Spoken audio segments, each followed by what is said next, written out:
अब देखो एक झलक दिखाता हूँ, ये है सत्यार्थ प्रकाश।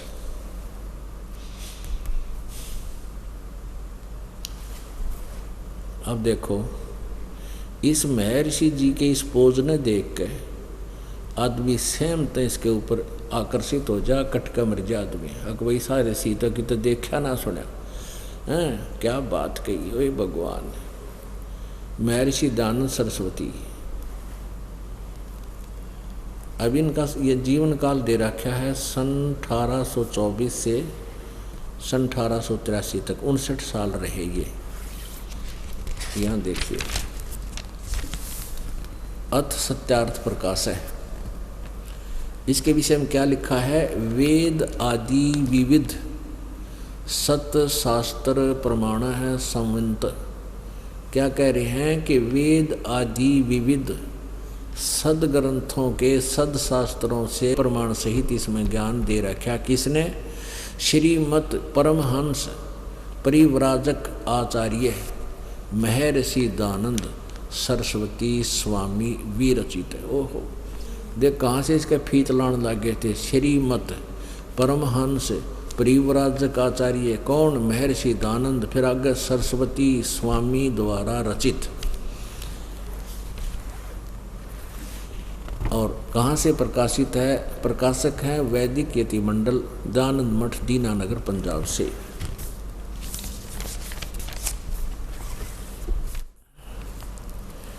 वैदिक यति मंडल दीनानगर पंजाब से मठ। यहाँ से देखो छपया कहाँ से है, मुद्रक है आचार्य प्रिंटिंग प्रेस दानंद मठ गोहाना मार्ग रोहतक से छपया है ये। आगे देखो अब हम आते हैं इसके समोल्लास नंबर 7 में और पृष्ठ नंबर 154 पर दिखाते हैं। सत्यार्थ प्रकाश तम समोल्लास है, सत्यार्थ प्रकाश है, 154 पृष्ठ है।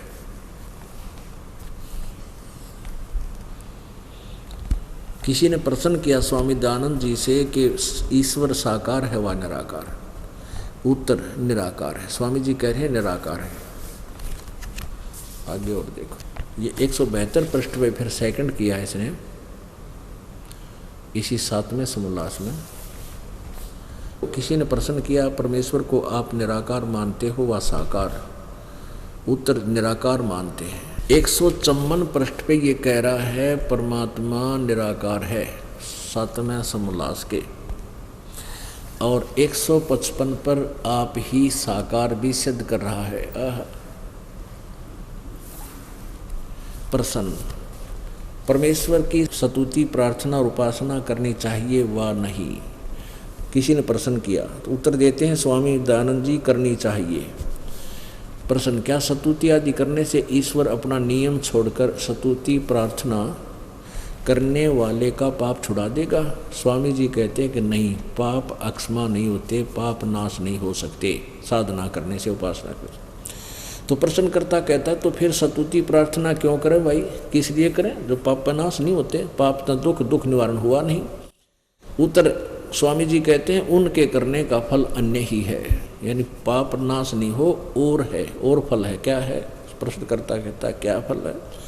स्वामी जी उत्तर देते हैं महर्षि दानंद, स्तुति से ईश्वर में प्रीति, उसके गुण कर्म स्वभाव से अपने गुण कर्म स्वभाव का सुधरना, प्रार्थना से निरअभिमानता, उत्साह और सहाय का मिलना, उपासना से परब्रह्म से मेल और उसका साक्षात्कार होना। अरे वाह वाह रे महर्षि, ये थे इसे महर्षि। इसने नो ना मेरा पिछले पृष्ठ पे के लिखा था और अगले पे के बंडन लाग रहा है। पिछले पर निराकार बताता है, यहाँ कहता उपासना से परब्रह्म से मेल। परब्रह्म माने ब्रह्म से भी दूसरे भगवान और अगले भगवान तो मेल हो जा, और उसका साक्षात्कार। साक्षात्कार का अर्थ क्या है भाई? आमने सामने बात हो, स्पष्ट दिखाई दे, जैसे बच्चा इंटरव्यू देने जाता है और उन दोनों का आपस में साक्षात्कार होता है। साकार को साक्षात्कार कहते हैं, क्योंकि वास्तव परमात्मा साकार है। ये अपनी अज्ञान सोच से हमारे अंदर ये फीड करके भगवान निराकार है, निराकार। अब एक थ्योरी तो सिद्धांत से ना आप पर खत्म कर लिया कि भगवान निराकार को ये साकार भी बता रहा है, यानी अपनी कंट्राडिक्टरी स्टेटमेंट से अपनी ही व्याख्या को आप ही खंडित कर दिया। आगे कह रहा है उसका साक्षात्कार हो जाता। और फिर इसका एक और सिद्धांत है कि किसी ने पूछा है 7वें समोल्लास के बिल्कुल प्रारंभ में, ये देखिएगा, ये 7वां समोल्लास है, क्योंकि इसकी धोती सी धोनी पड़ेगी, इसी नकली में ऋषि पा कराया था। और जब तक इसकी धोती सी नहीं धुलेगी, इसकी कति पालिश ना उतर लेगी इसके ज्ञान की, तो मन हटे ना तुम इसको मैं ऋषि मान के सिर पर धरे फिरा थे। इस सत्यार प्रकाश अडंगे ने है पता नहीं के मान रहे थे, इसमें सारा अडंगा भर रखा, सारा बिल्कुल वेद विरुद्ध ज्ञान ठोक रखे। अब देखो ये 7वां समोल्लास है। 7वां समोल्लास यहाँ प्रारंभ होता है 151 पृष्ठ पे। यहाँ देखिए, किसी ने प्रश्न किया कि वेद में ईश्वर अनेक हैं, इस बात को तू मानते हो वा नहीं? उत्तर, स्वामी जी कहता नहीं मानते, क्योंकि चारों वेदों में कहीं यह नहीं लिखा जिससे अनेक ईश्वर सिद्ध हों, किंतु यह तो लिखा है कि ईश्वर एक है।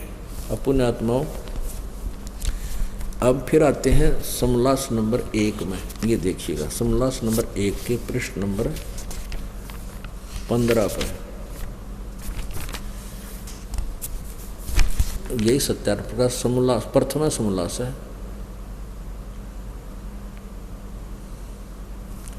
पृष्ठ नंबर 15 पे ये स्वयं यहाँ भगवान के नामों की व्याख्या कर रहा है। सबसे बड़ा होने से ईश्वर का नाम ब्रह्म है। ये इसी के शब्दों में ईश्वर कहो चाहे ब्रह्म कहो, स्वामी जी के शब्दों में सबसे बड़ा होने से ईश्वर का नाम ब्रह्म है। हम ब्रह्म कहें चाहे ईश्वर कहें, ठीक। अब आओ आगे, या फिर आते हैं 7वें समोल्लास के प्रारंभ में 151 पृष्ठ पे। किसी ने प्रश्न किया कि वेद में ईश्वर अनेक हैं, यानी ईश्वर के स्थान पर हम ब्रह्म कहें तो भी कोई गलत बात नहीं।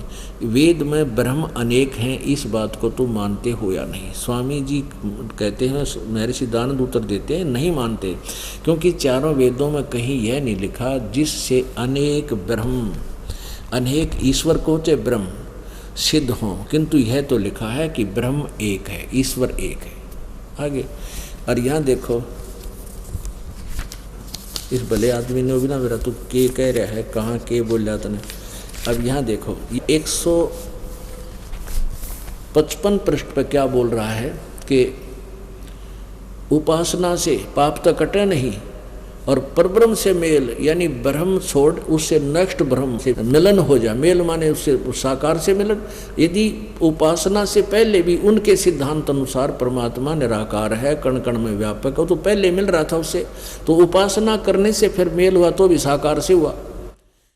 और ब्रह्म छोड़ परब्रह्म से मेल हो गया, परब्रह्म से मेल। ये देखो 155 पृष्ठ 7वें समोल्लास में वहीं फिर आ जाते हैं कि उपासना से परब्रह्म से मेल और उसका साक्षात्कार होना। एक तो देखो दादा, एक परदादा, दो हो गए, एक ब्रह्म एक परब्रह्म, दो ब्रह्म हो गए सिद्ध, दो भगवान दो ईश्वर अपनी कलम से लिख रहा है। और वहाँ कहता है कि वेदों में कहीं नहीं लिखा कि जिसे अनेक ब्रह्म हो और परमात्मा तो एक है। पुण्यात्माओं, जैसे कोई बहुत बड़ा बोर्ड ला रखा है, डॉक्टर MBBS फलाना, यानी वैद्य का बोर्ड लाए बैठा है, और उसके पास कोई जाता है और पूछता है कि वैद्य जी क्या औषधि प्रयोग करने से रोग नाश हो जाता है? और वो उत्तर दे सामने वाला नकली वैद्य के औषधि खाने से रोग नाश नहीं होता। कोई पूछे क्या औषधि खानी चाहिए? उत्तर देता है खानी चाहिए। क्या औषधि खाने से रोग नाश हो जाएगा? उत्तर देता है वो नकली वैद्य कि औषधि खाने से रोग नाश नहीं होता। तो प्रश्नकर्ता कहे कि भी फिर औषधि किस लिए खाओ जो रोग नाश ना होता? उत्तर में लेके औषधि से पहलवान बन जाएगा और लाभ होगा। क्या होगा कि पहलवान बन जाएगा, रोग नाश नहीं होगा, कांच लिकड़ जाएगी, मरिया पाओगा 10वें दिन, जो कि रोग तक कटे निर्पहलवान बन जा। तो इन कहने का भाव ये है पुण्यात्माओं, यो कह वे नहीं जाना था। युदानंद भांग पिया करता, और भांग ने जो भी आई दिमाग में ठोक गया इसके अंदर। अब यह और कंसेप्ट क्लियर करना पड़ेगा कि भांग पिया करता, इन्हीं के शब्दों में, इसी की आत्म कथा में लिखा है। ये देखिएगा आत्म कथा, ये देखना। दयानंद सरस्वती जब के बड़ा डंडा दे रखा है इसके हाथ में, जैसे इसने बस सारा कुछ डूंडा ठा रखा है। ये देखो महर्षि दान आत्म कथा, दयानंद सरस्वती, इसने अपनी कर कलमों से लिखा है। प्रकाशक हैं वैदिक पुस्तकालय, दयानंद आश्रम, केसरगंज, अजमेर, राजस्थान से छपी है। और यहाँ देखो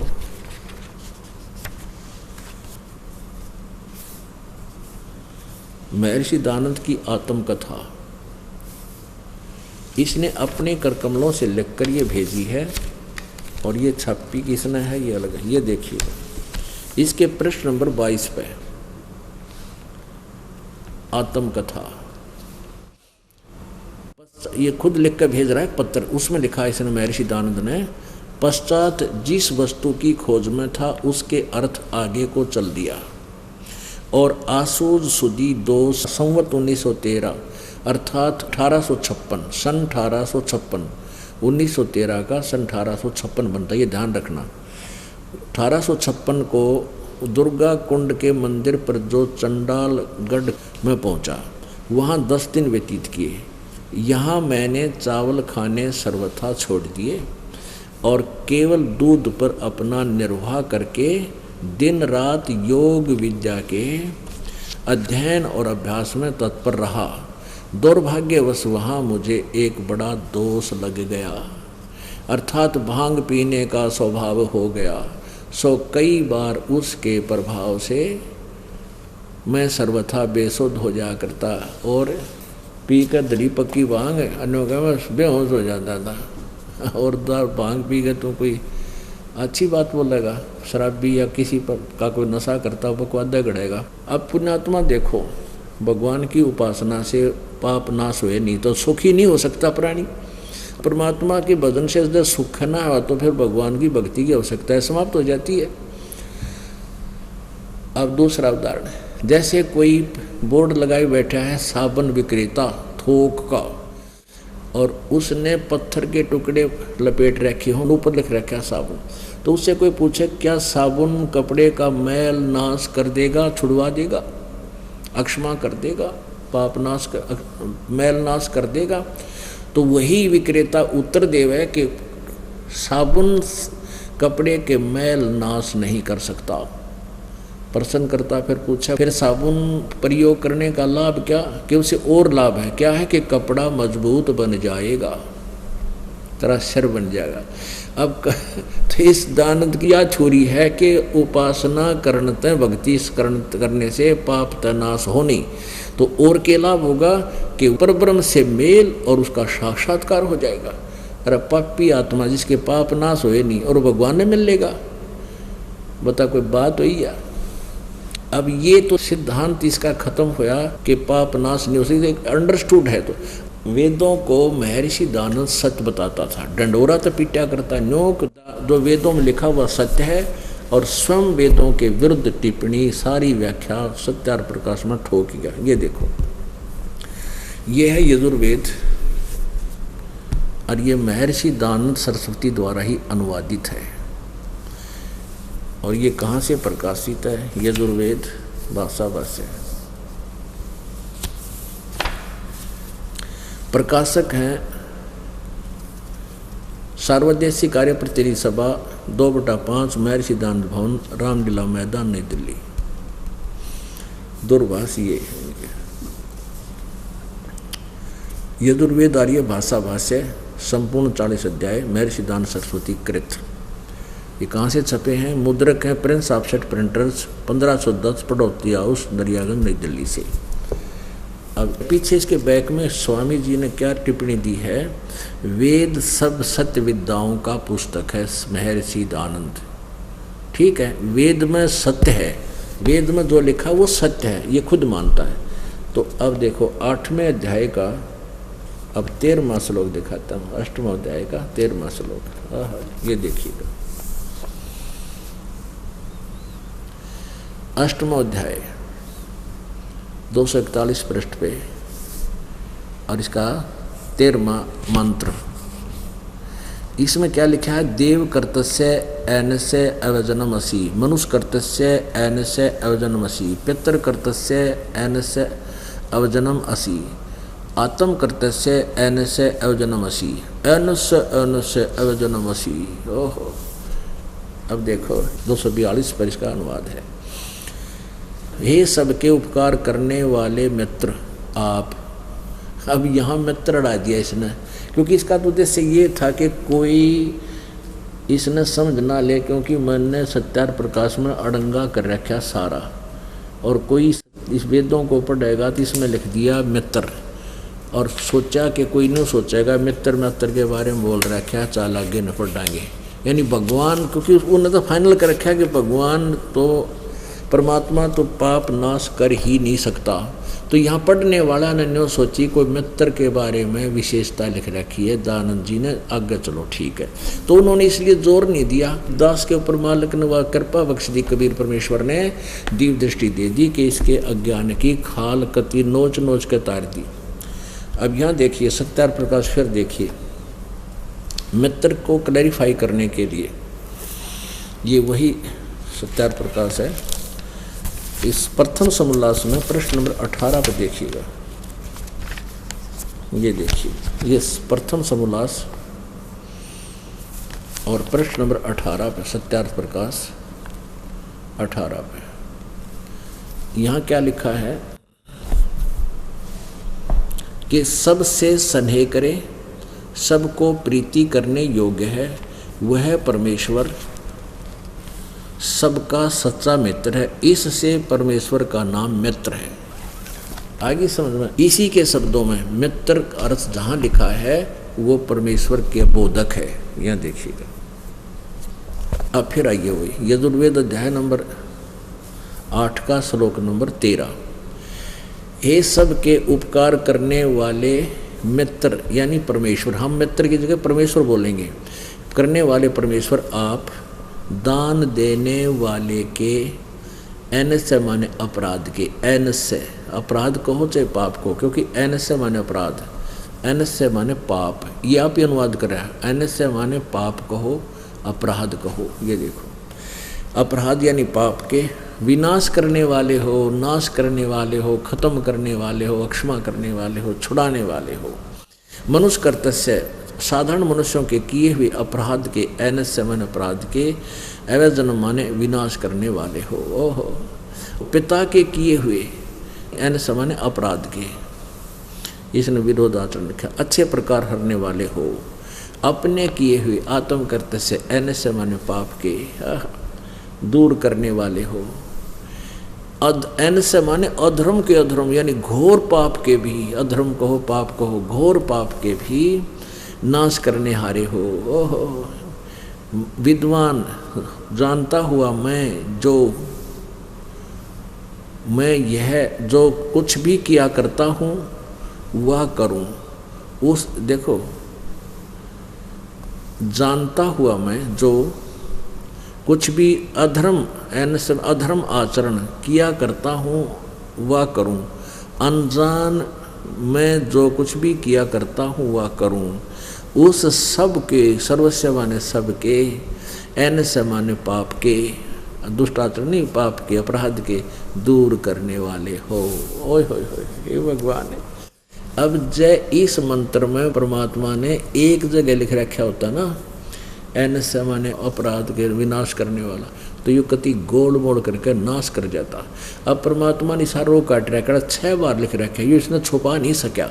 यहाँ मित्र लिख दिया, अकोड़ज पुड़ज हो रहेंगे, क्योंकि पांडा था, यो ब्राह्मण था, ब्राह्मण ये बचपन से ही ब्राह्मण था। अन्य ब्राह्मणों से भी घटिया सोच थी इसकी, और इसने पूरा अज्ञान, अपनी चतुरता अलग से सिद्ध करने के लिए अन्य ब्राह्मणों से अलग थ्योरी बनाकर सत्यार प्रकाश की रचना कर ली, जो पूर्ण रूपेण वेदों के विपरीत है, उलट है। तो वेद सत्य है, तो दयानंद जी का सत्यार प्रकाश कति असत्य और बिल्कुल बेकार है। अब प्रश्न रहा परमात्मा साकार है व निराकार, इसमें काफ़ी समय लगेगा, अब समय रहा नहीं। वेदों में भी स्पष्ट किया जाएगा कि परमात्मा साकार है, मनुष्य जैसा है, ये कति प्रत्यक्ष है। फिर अगले सत्संग में आपको सुनाएंगे। बोलो सतगुरुदेव की जय। परम पिता परमात्मा पूर्ण ब्रह्म सारी सृष्टि के रचनहार कुल मालिक कबीर देव जी की असीम कृपा से, कबीर परमेश्वर जी की असीम कृपा से आप पुण्यात्मा सत्संग में पहुंच पाई हो। ऐसे घोर कलयुग में जहां माया जोड़ने की दौड़ लगी हुई है, किसी भी व्यक्ति को एक पल की चैन नहीं है। इतना बिजी शेड्यूल हो गया है मानव का। ऐसे समय में आपके ऊपर परमात्मा ने कृपा बख्शी है, आपको समय भी दिया है, आपको साधन भी दिया है, आपको विवेक भी दिया है, जिस कारण से आप जी परमेश्वर की विशेष कृपा से, क्योंकि आप उनके विशेष कृपा पात्र हो, आप विशेष पुण्यात्माएं हैं, उन्हीं की विशेष कृपा से आप यहाँ पहुँच पाए हो। नहीं तो इस काल ने ऐसे सूक्ष्म रस्से बांध रखे हैं, मोटी मोटी बेल बांध रखी आपके, आप जी को अपने उस धंधे से दूर नहीं होने देता। और ये प्राणी सारा जीवन वही कर्म करके उसी काल के कोल्लू में जुटा जुटाया मर जाता है। उसको एक पल की चैन नहीं, फुर्सत नहीं, समय नहीं मिलता। क्योंकि परमात्मा जब तक मेहर नहीं करते तब तक संत नहीं मिलते, और संत मिले बिन ये ज्ञान नहीं मिलता। संत एक आपको मंत्र देते हैं और साथ में आपका गारंटर बनते हैं, आपका जमानती बनते हैं। क्योंकि काल ने आपको इस 21 ब्रह्मांड रूपी जेल में बंद कर रखे, और इस जेल में आपको सजा प्राप्त है, ये समझो। और सजा प्राप्त प्राणी को कुछ समय की छुट्टी मिलती है, जमानत मिलती है, तो उसको एक विशेष गारंटर की आवश्यकता पड़ती है। जमानत होती है तो भी उसमें एक जमानती की आवश्यकता पड़ती है। तो परमात्मा आपके जमानती बनते हैं, काल की उस कैद से छुटवा कर आपको यहाँ लाते हैं और कहते हैं कि 2 घंटे 4 घंटे 1 दिन 2 दिन इसकी जमानत दे दे और फिर तेरे यहीं वापस छोड़ देंगे तेरी जेल में। आप सभी परमात्मा के द्वारा दी गई जमानती द्वारा आप यहाँ आए हुए हो। भक्ति मुक्ति के दाता सतगुरु भटकत प्राणी फिरंदा, उस साहिब के हुक्म बनानी तरवर पाथे लंदा। आपकी जो पुण्य किस्मत है, आपके पुण्य कर्म है, आपकी शुभ किस्मत है, इसका अंदाज़ा आप नहीं लगा सकते, क्योंकि लाल अपनी कीमत से परिचित नहीं होता। ये दास परिचित है, ये दास एक जौहरी है, ये दास बता सकता है कि आप कितनी कीमत है, आपकी कितनी पुण्य कर्म आपके साथ है। और धन्य है आपके माता पिता जिनसे जन्म हुआ, आपको ये सतलोक आश्रम बरवाला प्राप्त हुआ। माता पिता ने आपको जन्म दिया, आप में संस्कार अच्छे रखे, आपके अंदर भगवान की चाह बनी रही। भगवान की तलाश में जो व्यक्ति घूम रहा है उसको भगवान अवश्य मिलता है, परमात्मा अवश्य मिलते हैं। प्रभु कहते हैं अपनी सूक्ष्म वाणी में कि मेले ठेले जाइयो, इन धार्मिक समागमों को मेला बोला है। मेले ठेले जाइयो, मेले बढ़ा मिलाप, और पत्थर पानी पूजते हैं कोई साधु संत मिल जाते। तो परमात्मा ने आप जो ट्राई कर रहे थे, भगवान की तलाश कर रहे थे, तो आपको अपनी शरण में ले लिया। आपको सत्संग सुनाया जाता है, सत्संग में क्या ज्ञान दिया जाता है। भाई मानुष जन्म दुर्लभ है, ये मिले न बारंबार, जैसे तरवर से पत्ता टूट गिरे वो बहोर न लगता डार। ये मानुष जन्म बहुत ही दुर्लभ है। पुण्यात्माओं, आप बच्चे हो परमात्मा के, प्रभु के प्रिय बच्चे हो, और आप अबोध बालक हो। जो बच्चा 1 वर्ष 1.5 वर्ष का होता है, हद 2 वर्ष, तो उसको कोई भी काम बताते हैं या वो कोई प्रश्न करता है, उसको उत्तर दिया जाता है, तो वो स्वीकार नहीं कर पाता और न ही उसको नकारता है, मना भी नहीं करता है कि जो पिताजी माताजी या कोई भाई बड़े चाचा जी जो कह रहे हैं वो गलत होगा।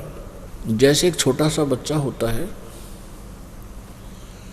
और पेन उठा लेता है, रखा हो, वो पूछता है कि पिताजी ये क्या है, मम्मी क्या है, तो उत्तर देते हैं पापा या मम्मी या भाई बड़ा बहन कि ये पेन है।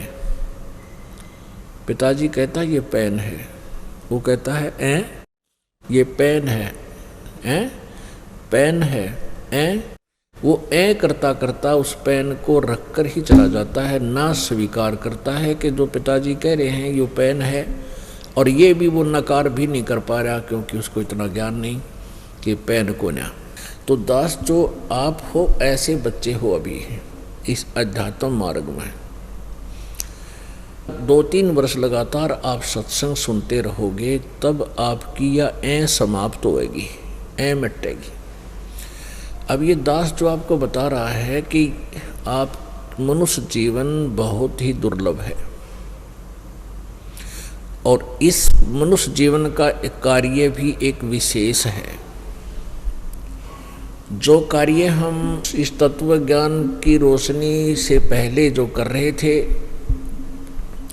हम उसको अंतिम कर्म मान रहे थे अपने मनुष्य जीवन का। पहले शिक्षा ग्रहण करना, या वैसे अपने कोई धंधे में लग जाना, युवा हो जाना, फिर शादी विवाह हो जाना, फिर उसके बाद संतानोत्पत्ति, फिर संतानोत्पत्ति के बाद उनकी परवरिश, फिर उनकी ब्याह शादी कर देना, उनको संतान दे भगवान, फिर हमारी बेसिक टिकट कट जावे, बेसिक मर जावे। हमने इतना ही सोच रखा था। मनुष्य जीवन का केवल इतना ही कार्य नहीं था, इसके साथ साथ ये तो हम अपना प्रारब्ध भोग रहे थे, और पुण्य कर्मों से ही आपको मानव शरीर प्राप्त हुआ था।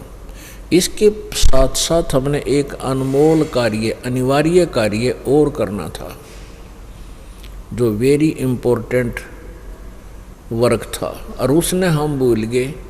क्यों भूल गए? क्योंकि हम संत नहीं मिले, हमने सत्संग नहीं मिले। तो आपको इस मनुष्य जीवन की जो कीमत है, इसका कोई तुलना नहीं कर सकते। किसी भी चीज से इसके मोल को नहीं आंका जा सकता। एक श्वास, उस श्वास में यदि सत मंत्र का, सत्य नाम का जाप और विधिवत किया जाता है, उसकी कीमत बहुत है। उसकी कितनी कीमत है? एक जगह परमात्मा कहते हैं कि कहता हूँ कहीं जात हूँ, कहूँ बजा कर ढोल, और श्वास जो खाली जात है, ये 3 लोक का मोल। एक श्वास, वो श्वास, और इसके अंदर इसकी कीमत क्या बताई है? 3 लोक, इतनी कीमत है। और इसके साथ सत्सुमरण, सतनाम का सिमरण कर दिया जाए परम संत से लेकर, तो इसकी कितनी कीमत बन जाती है एक श्वास उस पर श्वास की। कहते हैं सतनाम पाल रंग होरी हो। सतनाम 2 अक्षर का होता है सतनाम, उसमें एक ओम नाम है, एक तत् जो गुप्त है, ये दास बताएगा। उसका श्वास उश्वास से मंत्र जाप होता है, साधना होती है। सतनाम पालड़े रंगहोरी हो, 14 लोग चढ़ावे राम रंगोरी हो, 3 लोग पासंग दरे रंगहोरी हो, तो न तुला तुलाया राम रंगहोरी हो। क्या बताया है सूक्ष्म वेद में कि सतनाम के एक सिमरन की विधिवत, सतनाम का सुमरण कैसे किया जाता है, जिनको सतनाम प्राप्त है वो आसानी से समझ जाएंगे। श्वास बाहर छोड़ते हैं उसमें एक मंत्र छोड़ते हैं, अंदर लेते हैं उसमें दूसरा मंत्र लेते हैं। पुण्यात्मा वैसे तो उपदेश देते समय बहुत बार आपको रिपीट किया जाता है सतनाम का कैसे सुमन करना है, तो फिर भी सत्संग के माध्यम से कभी कभी बता देते हैं कि जैसे सुरत और शब्द अभ्यास जो सुना जाता था वो कुछ और ही उसकी जो है ना व्याख्या बताते थे कि सुरत शब्द कहते थे धुन सुने। सुरत शब्द अभ्यास वो ये बताते थे कि अंदर जब धुन बजती हैं, कान आंख बंद करके अंदर धुन सुनती हैं, इन धुनों को सुनना सुरत शब्द अभ्यास है। नहीं, ये बिल्कुल रॉन्ग है, गलत है। सुरत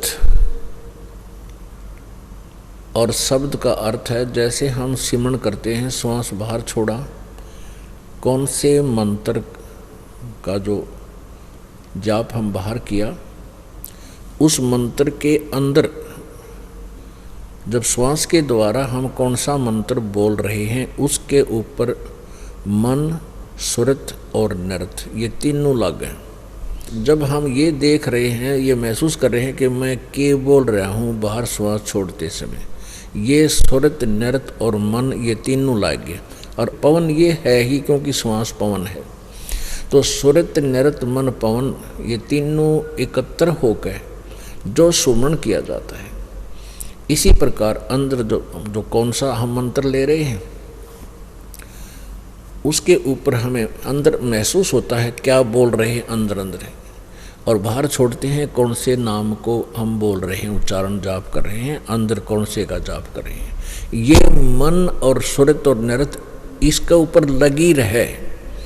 यदि वैसे ही श्वास उश्वास माला हाथ में ले ली लगे रहे और ध्यान रहा नहीं कि मैं बाहर क्या बोल रहा हूँ, छोड़ रहा हूँ, अंदर क्या ले रहा हूँ, उसके ऊपर मन सुरत नहीं रही, सुरती नहीं रही। अब सुरत नाम आत्मा का भी होता है, कोड वर्ड हैं संत मार्ग के, और सुरत नृत मन पवन ये तीनों चारों इकट्ठे होंगे तभी सिमरन की वैल्यू है। नहीं तो परमात्मा कहते हैं कि माला तो कर में फिरे और जीव्या फिरे मुख माही, और मनुआ तो कहीं और फिरे, ये तो सिमरन नहीं। माला से सिमरन करना बहुत अच्छा है, लेकिन जिसका अभ्यास जब वैसे ही बगैर माला के बढ़ जाता है तो माला की आवश्यकता नहीं रहती। माला तो ऐसी है जैसे बालक ने प्रारंभ में कोई क ख ग गड़े सिखाया ABC, तो उसको हाथ पकड़ कर 4 लाइना की वह पुस्तक ला के कॉपी ला करके उसको सिखाते हैं। आपका अभ्यास बन जाएगा तो श्वास उश्वास की आप पर माला बन जाएगी, एक अभ्यास बनेगा आपका। तो ये है सुरत शब्द अभ्यास। सुरत शब्द गुरु चित चेला रे। अब शब्द ये नाम अक्षर जो आपको दिया जाता है मंत्र, ये तो गुरु बना दे इस मन का, और मन ने इसका चेला बना दे चित्त को, इसका साथ लाए रखे, इसके साथ साथ लटकाए रखे। तो ऐसे ये सिमरन होता है। तो ऐसा सिमरन किया हुआ एक श्वास उश्वास के द्वारा और सुरत नृत मन पवन लगा के, यानी ध्यान पूर्वक मैं क्या बाहर बोल रहा हूँ, अंदर कौन सा मंत्र अब ले रहा हूँ, उसके ऊपर आपका ध्यान रहे, सुरत रहे। सुरत रहेगी तो मन भी रहेगा, ये बाहर नहीं जाता। मन सुरत के बगैर मन नहीं चलता। तो ऐसे सुरत और मन और पवन ये चारों पदार्थ एक करें तो उस सिमरन की बहुत कीमत है, उसी की कीमत है। अन्यथा वो व्यर्थ। सांस तो सबके आ ही रहे हैं, फिर अगर उस पर ध्यान नहीं रहा, मैं क्या बोल रहा हूँ, तो श्वास तो सभी के चल ही रहे हैं, पशु के भी, पक्षी के भी, मनुष्य के भी, उससे कोई यूज नहीं। कई ऐसे भी संत हैं दिग्भ्रष्ट, वो कहते हैं बस सांस पर ध्यान रखे, सांस भीतर जा रहा है, बाहर आ रहा है, अंदर जा रहा है, बाहर आ रहा है, बस इस पर ध्यान रखे, यही जाप है, अजप्पा। ये तो तुम ध्यान ना रखोगे तो भी आ जा रहा है, तुम सो रहे हो तो भी श्वास आ जा रहा है, इसका क्या देखना है? इसके द्वारा मंत्र का जाप करना है, जिसको अजप्पा जाप कहते हैं। उसके इसे बताया है कि सतनाम एक ताखड़ी के तराजू के बैलेंस के एक पालड़े में रख दे और दूसरे में 14 लोक रख दे। ओहो, ये विष्णु का लोक, शिव जी का लोक, ब्रह्मा जी का लोक, शिव जी का, और ये जो है धर्मराज का लोक, ऊपर खेड़े हैं, ब्रह्मलोक के अंदर भी कई लोक हैं, गोलोक आदि, इन सबको मिला करके ये 14 लोक बनते हैं। और ये 3 लोक कौन से हैं? ये पृथ्वी लोक, स्वर्गलोक और पाताल लोक, ये 3 अलग हैं उन 14 से। तो क्या बताते हैं, जैसे पहले पुराने समय में क्या होता था, एक तराजू आकृति बैलेंस तखड़ी, वो एक डंडा बांध दिया करते उसका लकड़ी का, और दोनों तरफ लोहे के पलड़े टांग दिया करते, रस्सी बांध गए। और जैसे कोई बिजनेसमैन सेठ कणक तोलने जाता था किसी के घर पे, किसान के, तो पहले वो यूँ दिखा करता, देख भाई ताखड़ी बैलेंस में ठीक है, ये इसमें कोई एरर नहीं है। एरर ठीक करने के लिए, यदि एरर होती तो उसको ठीक करने के लिए जो कणक तोली जा रही थी, जैसे चने तोलने थे, तो चने ही एक मुट्ठी चने उठा के वो दूसरी साइड में डाल दिए जाते। तो ऐसे इस प्रकार उस तराजू की एरर को ठीक करते, उसको पास्यंग कहा करते। उसी कणक में से दूसरी साइड में थोड़े से दाने डाल दिया करते, तराजू बैलेंस हो जाती थी, और उसी तरफ बट्टा रख कर फिर बाकी शेष कणक उससे तोला जाता था। यानी पास्यंग में जो कणक रख दी उसकी कोई, वो तो कोई किसी खाते में नहीं थी, ऐसे समझो, पास्यंग इसको बोलते। तो क्या बताते हैं, सतनाम पालड़े रंग होरी हो, 14 लोक चढ़ावे राम रंग होरी हो, 3 लोक पास्यंग धरे रंग होरी हो, तो ना तुले तुलाया राम रंग होरी हो। अब समझ गए होगे आप कि 3 लोक, ये पृथ्वी लोक, स्वर्ग लोक और पाताल लोक, इन 3 लोकों में प्राणी हैं। और कहते हैं इनको तो पास्यंग धर दे, यूजलेस, यू तो हमारे उस सौदे में है ही नहीं, ये तो वैसे अलग रखा हुआ है। और 14 लोग चढ़ावे राम रंगोरी हो, तो ना तुले तुलाया राम रंगोरी हो, तो भी उस एक सिमरन की इतनी की। अपन आत्माओं जो ट्रीटमेंट करता है, डॉक्टर को पता होता है कि जो टेबलेट मैं दे रहा हूँ इस रोगी को, ये कितनी कारगर है। और रोगी जो दीर्घ रोगी होते हैं उनको धीरे धीरे उसका सहारा मिलना शुरू होता है। तो ऐसे ही आप ये मंत्र जाप करते हैं, आपको कितनी कीमत मिल रही है इसकी, आपको नहीं मालूम, इस दास को पता है। और फिर जब आप यहाँ से जाओगे, मान लीजिए आप कम से कम, जिसको भगवान चाहिए, परमात्मा का डर है, वो कम से कम 1 घंटा, 1.5 घंटा, 2 घंटा तो सिमरन सारे दिन में कर ही लेता है। 1 घंटे के अंदर 900 श्वास उश्वास आते जाते हैं। श्वास उश्वास ये एक होता है, ऐसे 900 1 घंटे में आते हैं। और 21,600 श्वास 24 घंटे में आते हैं। तो इसमें से आप 10% भी यदि भक्ति में लगाए रहोगे, 10%, यानी लगभग 2100 इतने भी आप प्रतिदिन श्वास सुमन कर लोगे, यानी एक घंटे में 900 श्वास, 2 घंटे में 1800, और 3 घंटे भी डेली आप यूँ नहीं इकट्ठे बैठ के, आप चलते फिरते बस में बैठे हो, गाड़ी में जा रहे हो, साइकिल पर जा रहे हो, मोटरसाइकिल पर हो, बस में बैठे हो, या लेट गए हो, चलते हो, जैसे ऑफिस जा रहे हो, रास्ते में सुमन करता रहे, तो कुल मिला के भी 3 घंटे भी सुमन कर लोगे, आपके मोक्ष में कोई बाधा नहीं। लेकिन मर्यादा में रहना पड़ेगा, और ज़्यादा कर लोगे तो मेरिट पाओगे, बहुत ही ज़्यादा अच्छी, उसमें कोई बातें खत्म हो जाएगी।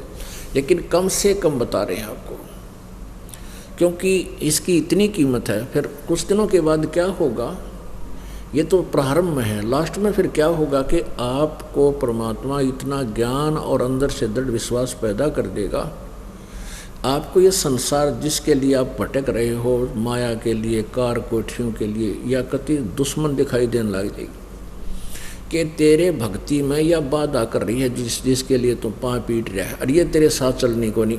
ये तो हार्ड एंड फास्ट रूल है, ये तो बिल्कुल कड़वा सत्य है कि ना शरीर तेरे साथ जागा, फिर माया जाएगी कहाँ से? काया तेरी है नहीं, माया कहाँ से हो? और चरण कमल में ध्यान रखो, इन दोनों को खो। नंगा आया जगत में, नंगा ही तू जाए, और बीच में ख्वाबी ख्याल है ये मन माया भरमावे। अरबपति खरबपति सारा दिन बौड़े कुत्ते की तरह सर मारते अंडे दा, नून ले लूँ, एक और बिजनेस शुरू कर दूँ, फलाना कर दूँ, और जो करना था वो करा को नहीं, बीच में मृत्यु होगी, गधा बना अंडे कुमार के वहाँ खड़ा, फिर गट्टे बंधवा के सिर पर लेवा, माया के काम आई। अरे इसके साथ साथ परमात्मा में भक्ति करो, ये माया तो शत्रु है इस जीव की। हाँ, इसमें बताते हैं एक माया दुख भंजनी, एक माया दुख मूल है। मान लिए परमात्मा ने आपके प्रारब्ध में खूब संपत्ति दे रखी है, उसका सदुपयोग करो। कहते हैं दान माया दुख भंजनी, और जोड़त संचत है दुख मूल, अभय अंतर की गंध है, अधिखत की है फूल। तो पुण्यात्मा, हमने परमात्मा के एक एक वचन पर विचार करना है। तो क्या बताते हैं कि मनुष्य जीवन की वैल्यू ईब आप लगा लियो कितनी होगी। एक श्वास उश्वास और मंत्र, विधिवत मंत्र जाप किया जाए, परम संत से लेकर आजीवन मर्यादा में रहना पड़ेगा। इसमें मर्यादा सबसे पहले है। जैसे बच्चा खेल खेलता है, खेल होता खिलाड़ी जो खेल खेलते हैं, उसके कुछ नियम होते हैं, उनकी कुछ बाउंड्री होती है, सीमा होती है। उस सीमा के अंतर्गत ही जो बच्चा खेलता है और अच्छा खेलता है तो वो खेल में सफल हुआ करता है, और जो फाउल खेलता है तो उसको बाहर बैठा दिया जाता है, उस खेल में वो खेल नहीं सकता। तो पुण्यात्माओं, हम ये परमात्मा की भक्ति का जो खेल है, परमात्मा पाने वाला अखाड़ा है, इसमें आप जी सिलेक्टेड हैं जिनको उपदेश मिल गया, और इसमें जब मर्यादा में नहीं खेलोगे, मर्यादा में नहीं रहोगे तो आप फाउल हो जाओगे, आपका फिर काम बिगड़ जाएगा। परमात्मा कहते हैं 100 वर्ष तो सतगुरु पूजा, एक दिन आन उपासी, वो अपराधी आत्मा फिर पड़े काल की फांसी। चाहे फाइनल मैच में जाकर हार जाओ, वो कर दे गड़बड़, फाउल हो गया तो फिर सब बाहर हो जाएगा, वो बात तो बिगड़ेगी। इतने दिन के वो डले ढोए व्यर्थ गए। तो कहते हैं 100 वर्ष तक सतगुरु पूजा, एक दिन आन उपासी। 100 वर्ष तक गुरु जी की पूजा। गुरु जी की पूजा का अर्थ है जैसे गुरु जी बतावें उसी तरह रहनी करनी, अपनी मर्यादा और भक्ति करता रहे। और एक दिन 100 वर्ष तक ऐसी कर ली, और एक दिन आन उपासना, अन्य देवताओं की पूजा करने से आपका काम बिगड़ जाएगा, वो अपराधी आत्मा फिर पड़े काल की फांसी। अब विचार करना पुण्यात्माओं, ये काल हमारे साथ कितना धोखा किए हुए है। जैसे कुछ दिनों के बाद क्या होगा कि आपके ऊपर कोई कष्ट नहीं आएगा, और जो कष्ट आना था वो परमात्मा कैंसिल कर देगा आपकी सच्ची लगन और भक्ति देखकर। यहाँ सांसारिक सुख हो जाएंगे, घर में भी सुख होगा, आपके पास पैसा भी खूब हो जाएगा, क्योंकि दान ऐसे स्थान पर आप कर रहे हो, ये किया हुआ दान आपको मालिक देगा और बहुत अच्छा प्रतिफल देगा।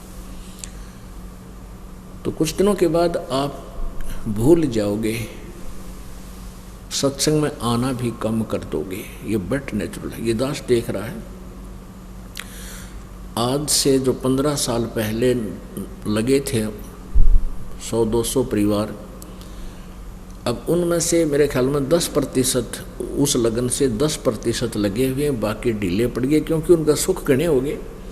वो तो माया चाह में थे, उनको ज्ञान था को नहीं, क्योंकि दास को भी परमात्मा ने या ज्ञान योग नहीं खोला था जब तक, क्योंकि इस ज्ञान को परमात्मा ने बैन ला रखा था कि अभी इसको प्रचार नहीं करना। क्योंकि जैसे ये ज्ञान तो दास बताता था, गांव-गांव में जाकर सत्संग किया करता था, लेकिन कबीर परमेश्वर जी की वाणी से ही ये यूं का यूं बताया करता था कि ब्रह्मा विष्णु महेश की ये स्थिति है, दुर्गा की ये स्थिति है, लेकिन आम व्यक्ति का विश्वास नहीं होता। जो हमारे शिष्य थे उनका विश्वास ना होता कि ठीक है, उनको लाभ हो रहे थे, परमात्मा के नाम लेते उनके सारे संकट दूर होने लगे थे, इसलिए शिष्य तो बनने शुरू हो गए थे। क्योंकि ये जो मंत्र है,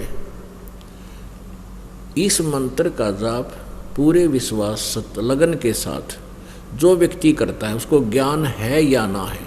जैसे डॉक्टर कोई दवाई देता है, औषधि देता है, मरीज खा लेता है, तो उसको नहीं पता इसमें कौन सा केमिकल है, कौन सा साल्ट है, तो वह दवाई अंदर गई, लाभ तो करेगी। फिर यहाँ समस्या क्या आ गई है हमारे सामने कि जैसे जो दवाई जो मंत्र दास देता है, दूसरे नकली डॉक्टर यानी ये संत भी और मंत्र देते हैं उसी रोग के काटने के, मोक्ष मार्ग के लिए। जैसे ब्रह्मा विष्णु महेश जी को वो अजर अमर बताते हैं, दास उनको नासवान बताता है, क्योंकि सूक्ष्म वेद में लिखा हुआ है। तो ऐसे कंट्राडिक्टरी स्टेटमेंट हो जाया करती थी कि भी गुरुजी तो ये बताते हैं और दूसरे जो ब्रह्मा विष्णु महेश के जानने वाले वो ये बताते हैं, ब्रह्म ही सबसे शक्तिशाली है, ब्रह्म ही सबसे बड़ा भगवान है, विद्वान कहलाने वाले ऐसे कहते थे। तो यदि ये बीच में ये संत ना अड़ रहे होते और सीधा ही दास आपको मंत्र दे देता, फिर आपको ज़्यादा ज्ञान की आवश्यकता नहीं थी, या टैबलेट, ये दवाई यानी सिमरन, ये फांकी मारनी थी, रिश्ते रोग कट जाता, यानी जन्म मृत्यु समाप्त हो जाती। तो ऐसे जो पुराने समय में जो भक्त लगे थे उनको लाभ तो निरे हो गए, क्योंकि वो हमारे संग में ज़्यादा रहते थे। जहाँ भी कहीं पाठ होता था वो सारे ही वहाँ आ जाते थे कि उनका सुख गणे होया करते। कुछ दिनों के बाद फिर वो अच्छे सुखी हो गए, घर में सुख हो गया, सारे लाभ होने लग गए। तो फिर हमने आश्रम करौथा में डेरा डाल लिया, वहाँ भी कुछ दिन आए, फिर ढीले पड़ गए, फिर संगत ज़्यादा होती रही, ऐसे वो पीछे हट गए। तो कहने का भाव ये है कि एक समय ऐसा होता है, वो हमसे दूर नहीं है, वो हमारे को ये भी नहीं है कि हम गुरु जी से दूर हो गए, लेकिन वो कमज़ोर पड़ गए और एक दिन ऐसी स्थिति आ जाएगी वो भक्ति बंद कर देंगे, क्योंकि ज्ञान बिना बात बने को नहीं। अब ये ज्ञान इसलिए आपको देना पड़ता है कि कोई आपको भ्रमित ना कर दे कि ये टेबलेट ठीक कोनी, इस रोग की कोना, अर्थात ये मंत्र सही नहीं है, ये ज्ञान सही नहीं है। तो इसलिए आपको यहाँ बुला करके इतना कुछ समझाया जाता है ताकि आप भ्रमित हो करके इस औषधि को, अर्थात इस ट्रीटमेंट को, जो मोक्ष मार्ग मंत्र हैं, इनको त्याग ना देना, क्योंकि भ्रमित करने वाले लाखों और करोड़ों व्यक्ति हैं, इसलिए ज्ञान की आवश्यकता। तो कहने का भाव ये है कि कबीर परमात्मा ये बताना चाहते हैं, 100 वर्ष सतगुरु की पूजा और एक दिन आन उपासी, वो अपराधी आत्मा फिर पड़े काल की फांसी। एक दिन कोई और पूजा कर लिया आपने, या छोड़ दी मालिक की, या इसके पैरेलल भी दूसरी कर दी, तो भी बात बिगड़ जाएगी, आपका नाम खंड हो जाएगा। और आप ये सोच रहे होंगे कि मेरा नाम ठीक चल रहा है क्योंकि मुझे लाभ भी हो रहे हैं। वो जो 100 वर्ष में कहने का भाव यह, आपने 2 वर्ष 4 वर्ष 5 वर्ष जैसा भी हमारे सही संपर्क में रहे, नाम ठीक चला, फाउल हुए नहीं, तो वो कमाई आपकी गुड अकाउंट में लिख दी जाती है। और फिर काल ये क्या करता है कि आपको उसी से देना शुरू कर देता है। आपका नामखंड हो गया, आपके घर में सुख न्यू के न्यू, तो आप भ्रमित हो जाते हो कि मेरा कोई नामखंड नहीं हो रहा, मैं बिल्कुल ठीक हूँ। ये काल का दाव है। अब क्या होगा कि आप पार तो हो नहीं सकोगे, रह गई यहीं पर।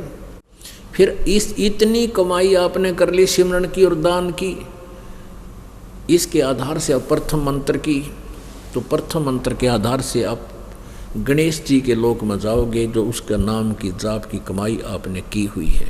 जो मजदूरी आपने गणेश जी के मंत्र की हुई है, जो दास आपको प्रथम मंत्र में देता है, और उसमें 5 मंत्र हैं गणेश जी का, सावित्री ब्रह्मा जी का, विष्णु लक्ष्मी जी का, और शिव पार्वती जी का, और दुर्गा जी का। ये 5 मंत्र बीच के और प्रथम और लास्ट, ये आपकी सतलोक की कमाई है। तो इसलिए ये बीच में दिया जाता है कि मान ले किसी ने उपदेश ले लिया प्रथम मंत्र का भी और व्रत गणा हो रहा है, उसका शरीर छूट गया, तो उसको ये दोनों, क्योंकि ये 7 मंत्रों की जो जाप है, इसको पुनर्मनुष्य जन्म दिवाएगा तुरंत ही। और फिर इसलिए ये 2 प्रथम और लास्ट मंत्र जो है परमात्मा की भक्ति के हैं, परमेश्वर की साधना के हैं। तो कहने का भाव ये है, आपका नाम खंड हो गया, और क्योंकि आपने अन्य पूजा, किसी भी कारण से नाम आपका खंड हो जाता है, और आन उपासना करने वाला फिर भगवान से दूर हो जाता है। तो आप जी के पिछले जो किए हुए पिछली कमाई भक्ति है, उसके आधार से पहले मान ले आप गणेश जी के लोक में जाओगे, उसके बाद ये वहाँ आपकी पुण्य कमाई को समाप्त करके वहाँ कोई गण बन जाओगे, कोई देवता बन जाओगे, वहाँ नाचा कुद्दी सारी सिद्धि पिद्धि निराडंगा भरा है, तो वहाँ आपकी खूब ठाठ रहेंगे आपके। जब वहाँ की कमाई समाप्त हो जाएगी प्रथम मंत्र की, फिर ब्रह्मा जी के लोक में जाओगे, वहाँ पर देवता बन जाओगे, पता नहीं क्यों वहाँ ठाठ करोगे, आपकी ही पूंजी, आप ही का खर्च उस होटल में बर्बाद करते रहोगे। उसके बाद फिर आप विष्णु जी के लोक में जाओगे, वहाँ पर बहुत अच्छा, सबसे अच्छा रेस्टोरेंट है इन तीनों लोकों में। ब्रह्मा विष्णु महेश के तीनों लोकों की तुलना में विष्णु जी वाला स्वर्ग सबसे ज़्यादा अच्छा है, वहाँ ज़्यादा सुविधाएं हैं होटल। तो वहाँ विष्णु जी की जो आपने साधना की है, वहाँ उस कमाई को वहाँ बर्बाद करोगे। जब वहाँ तो आपकी जेब कट लेगी, आपका पुण्य खत्म हो जाएगा, फिर आप शिव जी के लोक में जाओगे। शिव जी के लोक में आपके मंत्र की कमाई जब समाप्त हो जाएगी 1000 वर्ष में, 2000 वर्ष में, उसके बाद आप दुर्गा के लोक में जाओगे। दुर्गा के लोक की कमाई आपकी समाप्त हो जाएगी। उसके बाद फिर आपका नंबर होगा इस सतनाम के मंत्र की कमाई बर्बाद करवाने का। इसके आधार से आप ब्रह्मा की पदवी भी पा सकते हो, आप विष्णु की पदवी भी पा सकते हो, आप शिव की पद भी प्राप्त कर सकते हो। और फिर तो आपकी आंख फूल जाएंगी। जो ब्रह्मा विष्णु शिव जी की पदवी प्राप्त कर ली, आप ना सुनो किसी की। फिर यहाँ पर एक छोटा सा कोई सरपंच, एमएलए, मंत्री, मुख्यमंत्री, प्रधानमंत्री बन जाए, उसने कह दो आ जाओ सत्संग में, जब कद्दे भी सुन ले तो अपनी मर्जी तक कितने डले डोले, कहीं धक्के खा ले वो, लेकिन सत साधना पर नहीं लाग सकता, क्योंकि उसके पास इतना अभिमान हो गया और वो फूला नहीं समा रहा। और ये काल का जाल है। पिछले पुण्य कर्मों को बर्बाद करवा कर उसने ऐसे जैसे आम चूस के और फेंक दिया करते हैं, ऐसे फेंक देगा इसको उठा के लास्ट में इस जीव को, फिर बन जा गधा, कुत्ता, सुअर। तो पुण्यात्मा परमात्मा जो कह रहे हैं कि 100 वर्ष तक सतगुरु पूजा, एक दिन आन उपासी, वो अपराधी आत्मा फिर पड़े काल की फांसी। हम ऐसे बर्बाद हो जाएंगे। तो इसलिए अंतिम श्वास तक आप जी ने सिमरन करना है, अंतिम श्वास तक मर्यादा में रहना होगा। कहते हैं परमात्मा कहते हैं पाकी खेती देख कर गर्भियो मत किसान। मान लीजिए जिसने तीनों मंत्र प्राप्त हो गए, ओम तत्सत, यानी सारनाम तक आपको प्राप्त हो गया तो ये ना सोचना कि काम बन गया, नहीं।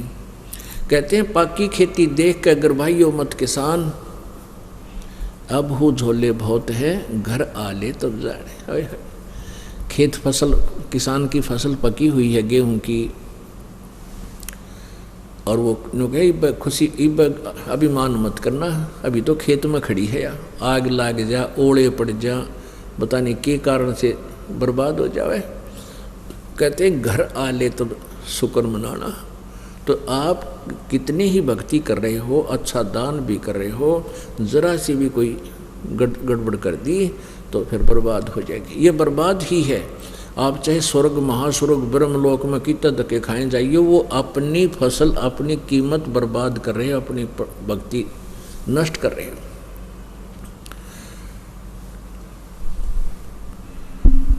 तो इस प्रकार हमने परमात्मा की वाणी को समझना है कि मानुष जन्म दुर्लभ है, ये मिला न बारंबार। और जैसे तरवर से पत्ता टूट जा वो फिर नहीं लगता डर। अपने आत्माओं, आप जितने भी यहाँ देख रहे हो, कोई मंत्री बना है, कोई मुख्यमंत्री बना है, कोई प्रधानमंत्री बना है, कोई बहुत बड़ा इंडस्ट्रियल है, बहुत बड़ा उद्योगपति है, ये पिछले जन्म के पुण्यकर्मी प्राणी हैं।